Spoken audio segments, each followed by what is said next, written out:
All right, we're going to try to go live.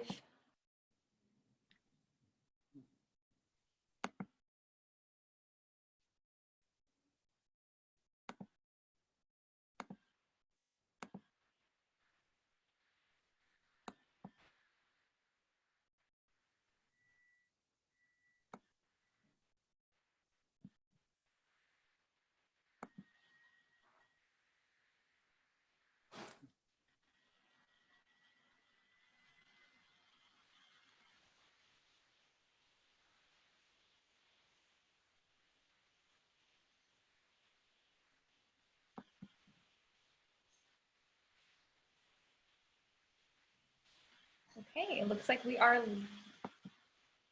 live on Facebook.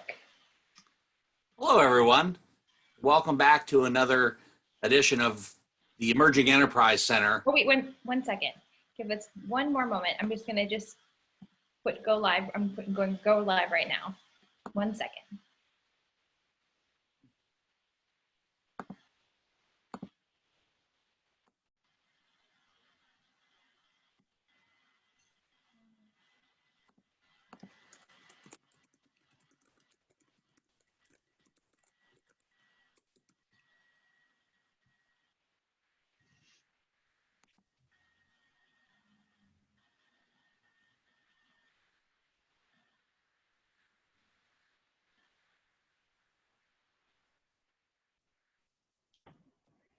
Hey, Bob. All right. It looks like we're live. Give me one moment.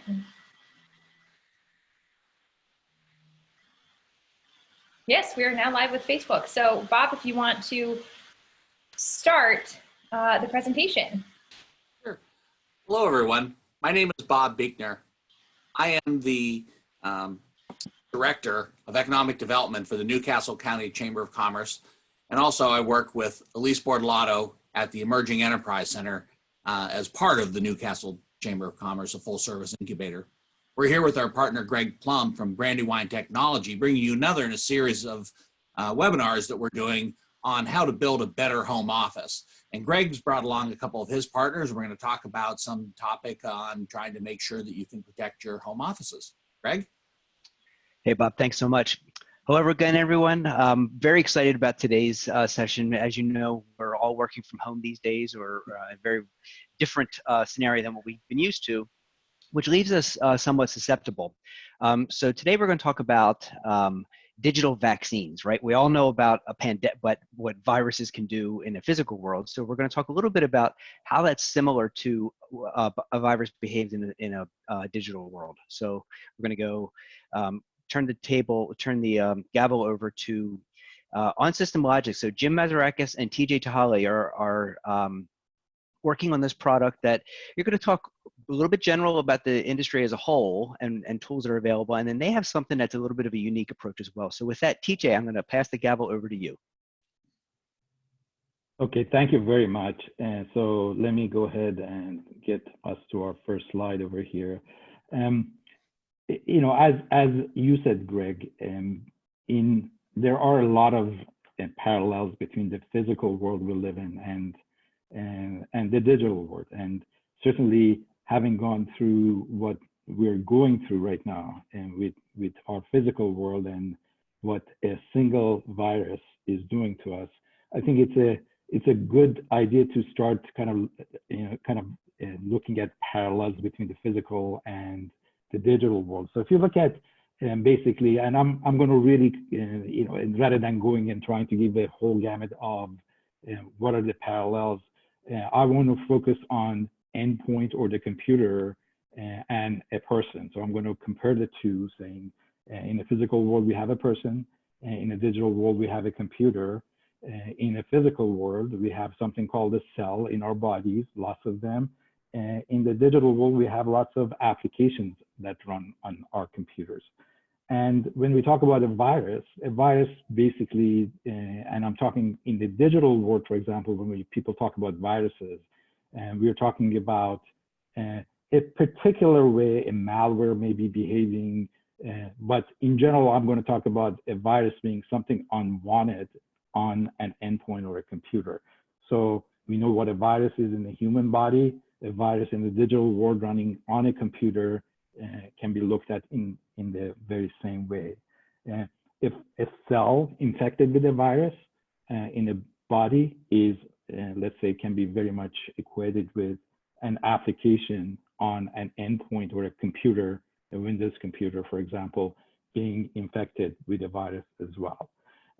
What we've learned, for example, with in a very hard way lately, is that a single virus that hasn't been seen before, if it behaves differently enough and we don't have a vaccine for it, can really change our society and what we're going to be going through. So I think that is something that has been happening in the digital world on an ongoing basis, in that viruses are being, let's say, engineered over there in a far more frequent way. So the ability for a virus maker to try to create something in the digital world again, to have something similar to a pandemic is far more likely, and actually happens, maybe not targeting every single person or every single computer in the world, but certainly there are lots of different companies and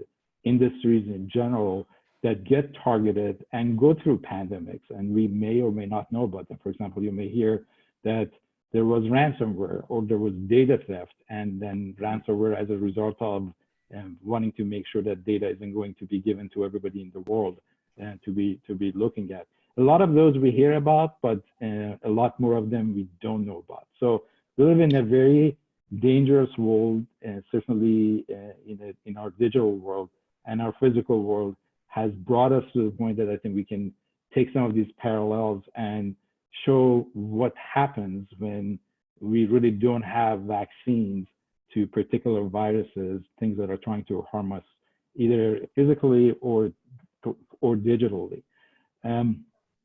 But before we go through some of exactly what happens and how you can protect yourself far better than you may be doing, let's go ahead and at least look at the kinds of general hygiene things that you can do. And I know the focus we have today is more for remote workers, but this really applies to any computer, any company, anybody who's worried about what to do to really protect themselves in today's world. As I said, the most important aspect of what you're going to have, what used to be called a security perimeter, used to be defined by a network, for example. If you were inside of a network, the network might be your home right now because you're working from home. It used to be more your company, or it could be a hybrid of the two. So that used to be the security perimeter, but then a computer became the security perimeter because things are going to get through the network and get on the computer. And then eventually, if you really go further down, the security perimeter is going to go to every application that's running on your system, because that's where bad things could happen as a result of you executing certain applications or running certain applications. So TJ, so the fact that people are now working remotely, are you finding that they're more susceptible to infection since they're no longer within that quote unquote lockdown, corporate environment? Right. So again, a lot of what happens on their corporate environment, what they were counting on as far as their network being fully controlled, or the kinds of machines they were connected to being fully controlled, etc., has been replaced by what happens in their home by their router or gateway, and what happens on their computer. And on their computer, basically, a lot of people say I have VPN on between what is happening between me and my enterprise or company.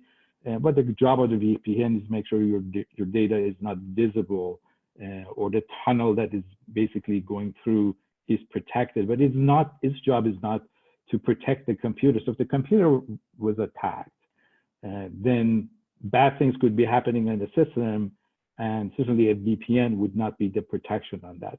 But let's just go really quickly through these, for example, the points that we have over here. So the first thing is make sure from home. update your router settings so that you have a home router from whatever provider it's been provided to you, or you bought your own. Make sure you buy it from reputable sources because it's a computer running instructions as well. So you want to make sure backdoors are not built into it, and the software in it is getting updated as much as possible. And you want to make sure that router, basically hygiene, is an important thing that you look at.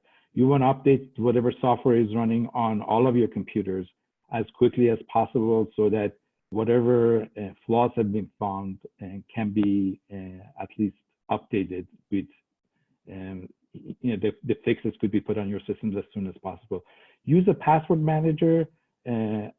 Passwords are one of the biggest ways that single systems get attacked. A single system is not necessarily a pandemic, but the circuit system could certainly be used as a gateway into other machines by finding backdoors or flaws into them. So it's important for every system to be protected. So use a password manager with randomized passwords and not the same password on all of your sites. Use multi-factor passwords whenever the site makes that available to you. Exercise discretion. I mean, these are, again, common sense things. Don't put software on your system that you don't know where it's coming from and why you need to use it. Choose what software runs on your system outside of what comes from the computer maker to you.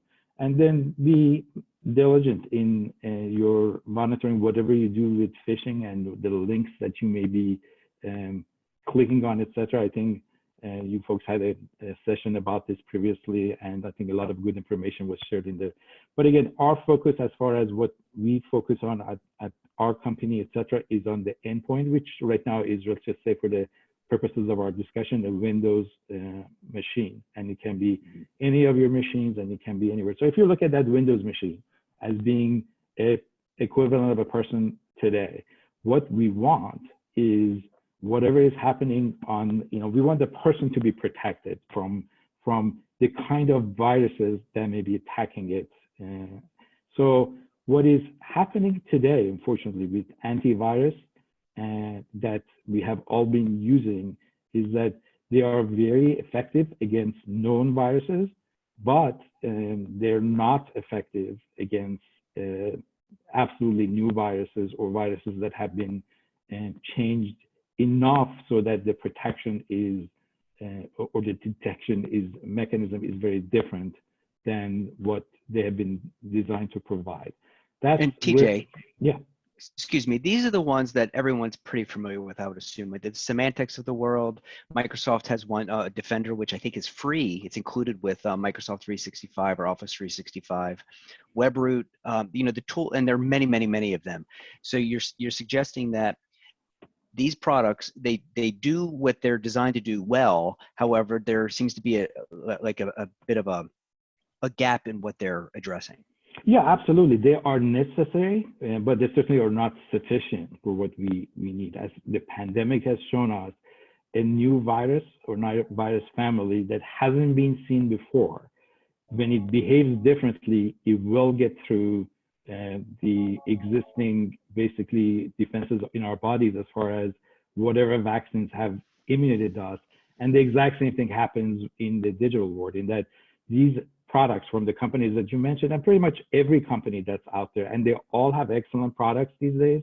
So the purpose is not to say they are not necessary, and we're not promoting one over the other, but they're all good products, but they are backward looking, meaning they have been designed to stop attacks from previously known viruses. And as far as what they do with new viruses, is they do their best to see if they can cope and make sure that the computer can cope with the symptoms of the attack. Maybe, as a person, if I can say I can also have some medication that I bring your fever down and detect the fact that it's making you sick in these ways. So I make your sickness a little less severe. At the end, the damage has been done in that you have a virus in your body and you have to go through the course of the illness. That's what has happened in our antivirus industry. And anybody who has looked at it and say this could have happened as a result of, there's a lot of confusing, there are a lot of confusing terms like big data. Maybe I can add one comment Sure. to this, TJ, just to answer Please. the question that Greg started with. All of these products, as TJ explained, work in preventing known, previously seen viruses. The difference of the product that we're about to show you is that we are covering the one area that none of them covers currently, and that is anything that does dynamic memory attacks of a software application. And if you look at all the large attacks that have been made in the last 5 years, all the major ones required at least one stage of dynamic memory attack, and those all have been able to get through. Our software protects the environment specifically from that attack. Even though we don't know what it's going to look like, we are completely unbypassable and protect that one gap that all known existing software products that our antivirus have. So it's looking basically at the system, at a healthy system, and anything outside of that healthy system is going to be potentially flagged as potentially harmful, as opposed to saying, oh, I see that one, I know that one, right? I know that virus is going to be harmful. I know that virus is going to be harmful. It doesn't look at the virus itself. It looks at the net.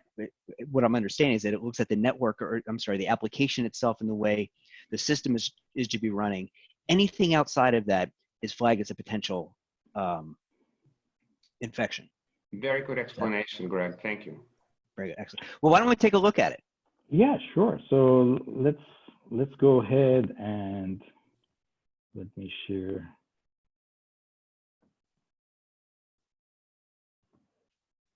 All right, can we see? Yes. Your Yes. system? Okay. So this is a regular Windows 10 system running one of the latest and greatest versions of Windows 10 releases. It has Windows Defender on it, and I'm showing this demo with Windows Defender just because it comes with the Microsoft operating system. As we said, it's free and it's as good as anything else out there, and it's actually a very great product. But what I'm showing you, basically, we have done this thing with the top 15 antivirus products out in the market, and the result is exactly the same. So we're showing that the Windows security is enabled in that you're running the Microsoft Defender on this particular machine. Let me also show you that we are also running our product on this machine, but right now it's in the off state. So it's not really doing anything to protect. It's just sitting over there next to the antivirus system that happens to be the Microsoft one over here.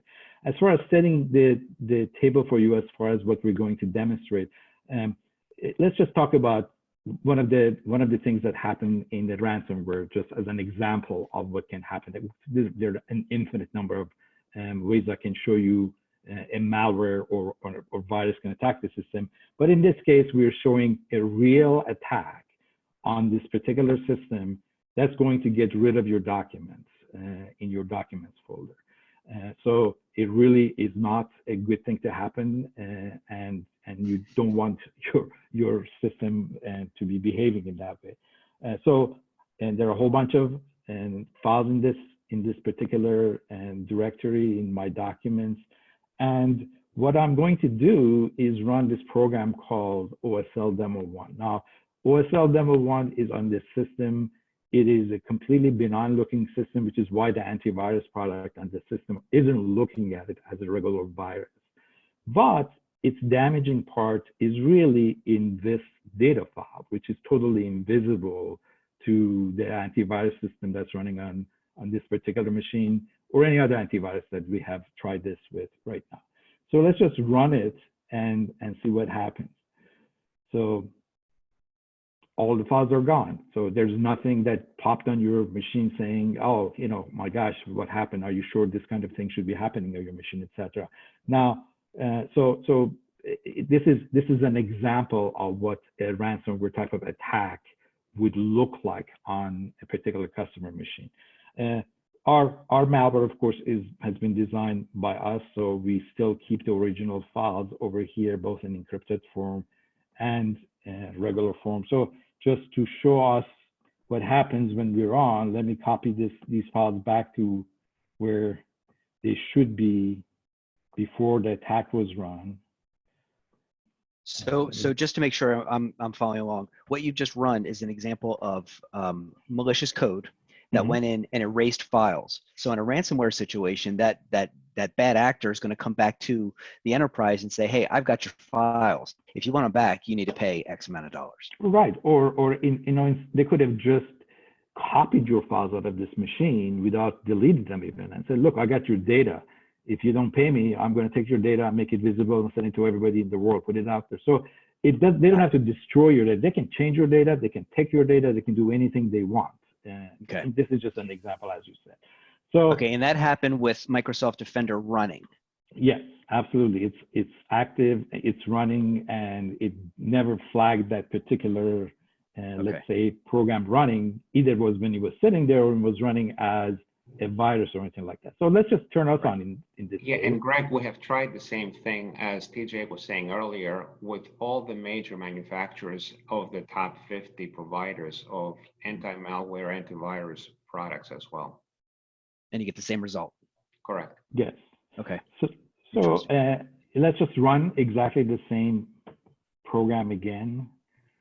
And in this case, before even the attack started running, we basically say this program is doing something outside the normal, which I'll explain in a little bit, again, very quickly, why it is fundamentally different mechanism than what is out there today. But anyway, you were protected when we were sitting next to the Microsoft Defender right now.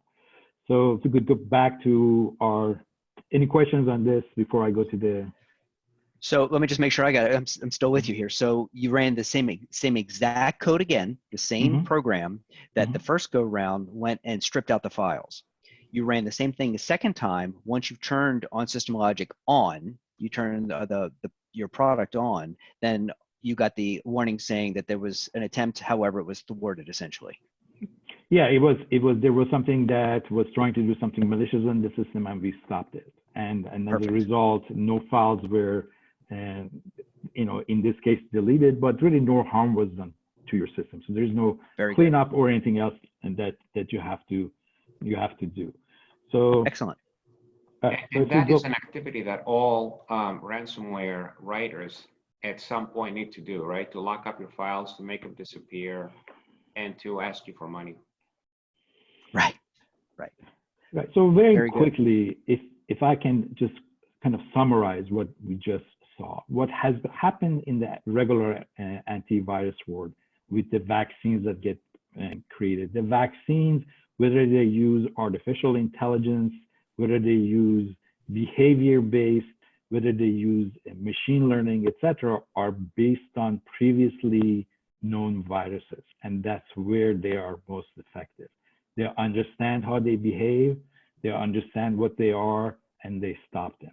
What we do is that we're not trying to understand what a virus does. In this case, let's just talk about an application being like a cell in the human body. We are trying to make sure the infected cell cannot replicate itself, regardless of what kind of virus has attacked the cell. So regardless of the kind of virus that you get, if it is using a replication mechanism, which in the case that we're talking about in the digital world happens to be this dynamic memory that Jim just talked about, outside of what is normal for that cell, then we stop that behavior. And obviously to do that, we need to be inside of the cell to understand what it's trying to do, which is not what the antivirus world does today. That's where we're different. And we're not looking for any specific virus. We're looking for the virus using the cell in a way that's totally invisible to the current defenses in the system, replicating itself in a way that's invisible to the rest of the system. We want to stop that replication if it happens to be a virus that uses this method of dynamic memory. And as Jim said, this method is virtually what all attacks or all modern viruses have used at one stage or another of their attacks over the last 15 years or so. Interesting. So my understanding is, I think TJ, you have, given where we are today, in our current state of affairs, you actually have an offer for chamber members.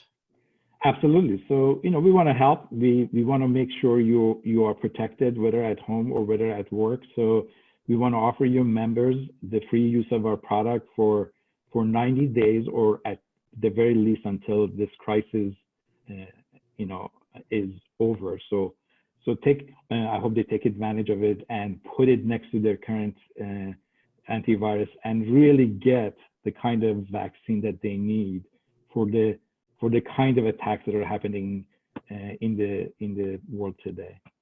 So this is going to run, just to reiterate, this is going to run alongside whatever we're running already, whether it's Microsoft Defender or one of the other products. This is going to be run alongside of it and give that extra level of protection. That's right. So we're basically giving the vaccine for these classes of viruses that are getting by every day. Excellent, excellent. Do you want to actually flip? I think we have your contact information on the next slide. Yes, very good, very good. Well, I want to thank you both, Jim and TJ. Thanks for taking the time to explain this. I think it's been most eye-opening for me. And I think more than ever, now I know what a virus does. I've heard cybersecurity and antivirus forever. Now, all of a sudden, I know it takes a ton of bricks to follow me for me to get it, but now I get it. And I see just how important a tool like this, something that's going to really protect from, those 0-day attacks. We see the advantages of it. So thank you for the time. Thank you for the generosity and the offer to roll this out at no cost, so members can get a look. And with that, I wish you both very well, and thank you for the time. And we will we'll see you at the end of this, on the other side of this pandemic. Thank you very much, Greg. Thank you, gentlemen. Thank you, guys. Thanks, Elise. Thanks. Thank all. you.